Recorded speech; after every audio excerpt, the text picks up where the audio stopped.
शत्रु बाह्य स्वजनों से मिली विपरीतता से बार बार मानसिक द्वंद पैदा करते हैं। ऐसे भजन बाधित होता है, मन विचलित होता है। वो भजन ही क्या जो प्रतिकूलता से बाधित हो जाए।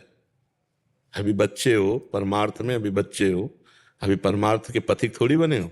प्रतिकूलता प्राप्त होने, जैसे घाव प्राप्त होने पर सूरवीर योद्धा को जोश आता है और शत्रु को पछाड़ता है, ऐसे ही जब प्रतिकूलता आती बाहरी या भीतरी, जो भक्त है वो सुदृढ़ होकर भगवान की स्मृति में तन्मय होकर हंसते हुए उस प्रतिकूलता को पछाड़ता है। प्रतिकूलता में बाधित हो जाए, मन उदास हो जाए, खिन्न हो जाए, ये सब भक्त के लक्षण नहीं। ये तो अभी प्रारंभिक शुरुआत है ककारा की। अभी आप मतलब परमार्थ के पथ पे नहीं हो। परमार्थ के पथ वाले जब कदम आगे बढ़ाते हैं ना, तो यम ही न व्यथ्यन्ते ते पुरुषम पुरुष सब सम दुखा सुखा धीरम स्वमृतत्वाय कल्पते। अभी तो तुम बाहरी दुख की बात कहते हो, अभी तो तुम्हारे शरीर में दुख नहीं आया, अभी तो आंतरिक बाधाएं नहीं आई। आंतरिक बाधाओं को काम क्रोध लोभ मोह मद मत्सर इनको परास्त करता हुआ, शरीर के हर दुखों को सहता हुआ भगवान के आंख में आंख मिलाकर बढ़ता है। परमार्थ का प्रतीक होता है। घर परिवार स्वजन संबंधी या लोक परलोक ये सब कूड़ा करकट की तरह बाहर हो जाता है, इसका कोई महत्व नहीं। पागल आदमी गाली दे या वंदना करे, उसका कोई महत्व होता है क्या? ये सब बातुल बातुल भूत विवश मतवारे, ते नहीं बोले ही वचन विचारे, तिनकर कहा सुनी नहीं काना। परमार्थ का पति की बातें सुनता है क्या? है मुस्कुरा दिया, हट दिया, चल रहे। ये सब प्रपंची लोगों की प्रपंच बातें भक्त थोड़ी सुनते हैं। भक्त के कान होते हुए भी वो बहरा होता है, उसको सिर्फ भगवान की चर्चा भगवत मार्ग की बातें नाम सुनाई देता है, इसके अलावा वो शांत रहता है।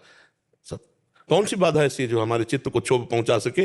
चित्तचोर में हमारा लगा हुआ है और वो आनंद समुद्र है, तो कौन सी बाधा पहुंचाएगी? शरीर को हमने पहले ही त्याग दिया मृत मान करके, इसको अपना थोड़ी माना।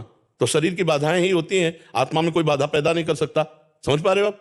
शरीर में ही हो इसलिए तुमको सब बाधाएं लग रही, और शरीर बाधाओं का घर है इसलिए हमने पहले उसे त्याग दिया। ये शरीर केवल भगवत प्राप्ति के लिए ही है, बस इतना मानकर इससे अपनापन किया तो कोई परेशानी नहीं। अपमान हो रहा है तो इसका प्रारब्ध है, हम तो दृष्टा मात्र देख रहे हैं कि क्या हो रहा है। सम्मान हो रहा है इसका प्रारब्ध है, रोग बढ़ रहा है इसका प्रारब्ध है, सुख हो रहा है इसका प्रारब्ध है। हम तो सुख दुख रोग शोक हर्ष द्वंद्वों से अतीत, हमारा क्या बिगड़ जाएगा? अब जब तक ये ज्ञान नहीं होगा तब तक तो पीसना ही पड़ेगा ना। द्वंद्व पीसते रहते हैं, ये द्वंद्वों की चक्की सबको पीसती रहती है। बलवान मनो, नाम जप करो, कहीं कोई संकट नहीं। क्या परेशानी? आप बोलो इस समय क्या परेशानी है? आप बोलो इस समय आपको क्या परेशानी है? क्यों? क्योंकि आपने इस समय किसी भी परेशानी को स्वीकार नहीं किया है। आप इस समय सत्संग स्वीकार किए हैं, इसलिए आपको आनंद है, और यही स्वीकृति बराबर रखो तो क्या परेशानी है? चलो ऐसे ना समझो तो ऐसे समझो कि हमारी धुलाई हो रही है। कपड़ा जब धोबी धोता है तो थोड़ा पीट पाट लगानी पड़ती है ना। तो हमको भगवान के पास जाना, भगवान ने परम पवित्र, हमारे द्वारा बड़े अपवित्र कार्य हुए जन्म जन्मांतरों में। बिना सहे कोई महात्मा नहीं होता। महात्मा का पहला लक्षण है तितिक्षवः, सहनशील, मात्रा स्पर्शास्तु कौन्तेय शीतोष्ण सुख दुखदा आगमापायनो अनित्यास्ता तितिक्षस्व भारत। इनको सहना है। जब हम मृत्यु को वर्ण किए हुए बैठे तो हमारा अपमान या गाली या रोग ये सब क्या है? कुछ नहीं। जब हमने मृत्यु जैसे महान दुख को वर्ण कर लिया प्रभु के लिए, अब हमें क्या दुख है? कोई परेशानी नहीं। कीड़ा लग जाए, गलने लगे शरीर, लोग गालियां दें, निष्कासित कर दिया जाए, तिरस्कार हो जाए, इनका कोई मतलब नहीं है। अब मतलब रख रहे हो तो रो, बैठो, दुखी हो, उद्विग्न हो। अरे तुम्हें कोई छू रहा है क्या? तुम्हें कौन छू रहा है? तुम्हारे शरीर की पिटाई हो तो भी तुम्हें कोई नहीं छू सकता। आपका स्वरूप क्या है और शरीर क्या है? तो शरीर के लिए बैठे रहोगे, बुढ़ापा आ गया, जीवन भर इसको प्यार करते हुए। अब तो छोड़ो इनको, ये दुनिया का प्रपंच लादे हुए है ये शरीर। शरीर से केवल भगवत कार्य, भगवत भाव, भगवत मार्ग, बस, इसका कोई महत्व नहीं है। सबकी ममता ताग बटोरी, मम पद मनहि बांध बर डोरी। हमारे तो सब कुछ प्रभु है। अब अगर हमें कोई गाली देता है तो मेरे प्रभु हमको पुष्ट कर रहे हैं, कोई सम्मान कर रहा है तुम्हारे प्रभु दुलार कर रहे हैं। दोनों में हमें कृपा और दुलार नजर आता है। जैसे कोई नमस्कार कर रहा है, कोई दुलार कर रहा है, मेरे प्रभु की दुलार वृत्ति है। गाली दे रहा, अपमान कर रहा है, पीट रहा है, मेरे प्रभु की कृपा वृत्ति है। मुझे पावन किया जाता है, मुझे पुष्ट किया जाता है। दुख होना ये भक्त के जीवन में नहीं। बड़ी से बड़ी भारी विपत्ति में भी, भारी संकट में भी दुख नाम की चीज नहीं।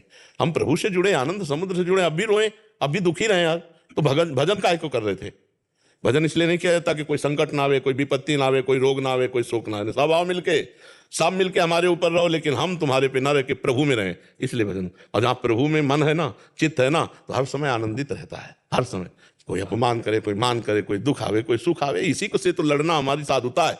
साधन चाहे गृहस्थी हो चाहे विरक्त हो, परमार्थ का तो साधन वही। इससे लड़ा नहीं, रो, अभी तो कुछ आया ही नहीं है।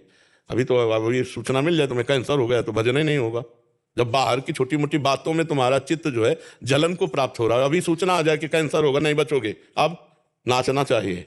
नहीं बचेंगे ना, पक्का अब हरि के पास जाएंगे, राधा राधा राधा राधा राधा राधा।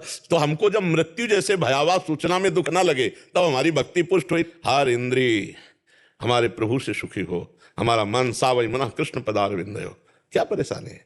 किसी का दिमाग है, कोई निंदा करता है, कोई पाखंडी कहता है, कोई पूज्य कहता है, कोई भगवान का अवतार कहता है, कोई दम्भी कहता है। अलग अलग चश्मा है, जिसके जो चश्मा लगे हो। देख तुम क्या हो, भगवान के भक्त हो तो तुम्हें विश्वास होना चाहिए कि मैं भगवान का भक्त हूं। तो अलग अलग चश्मा है, देख रहे, तो हमको क्लेशित नहीं होना। पक्का समझ रहे हो ना? आप क्लेशित तो नहीं होगे। हाँ, जब कोई गाली दे, निंदा करे, अपमान करे, प्रतिकूलता करे तो उस समय भागो भगवान की शरण में। हे नाथ, हे करुणा में बचाना, शब्दों के बाण चल रहे, नाथ आप बचाना, राधा राधा राधा। तो उसी समय प्रभु ऐसा ज्ञान बल दे देंगे कि आप बच जाओगे। और अगर उसमें लगोगे कि देखो हमारा पुत्र होकर के हमको ऐसा बोलता है, हमारा भाई होकर मर गए, फिर तो क्लेशित हो जाओगे, अशांत हो जाओगे। साधक वहीं भ्रष्ट होता है जहां प्रभु से विलग होता है। का हनुमंत विपत्ति प्रभु सोई जब तो सुविरल। हाँ, हरि स्मृति सर्व विपद विमोक्षणम। भगवान का चिंतन चल रहा है मधुर मधुर। अब क्या वो गाली दे रहा है, हम राधा राधा जप रहे हैं, क्या परेशानी है? ठीक है जी।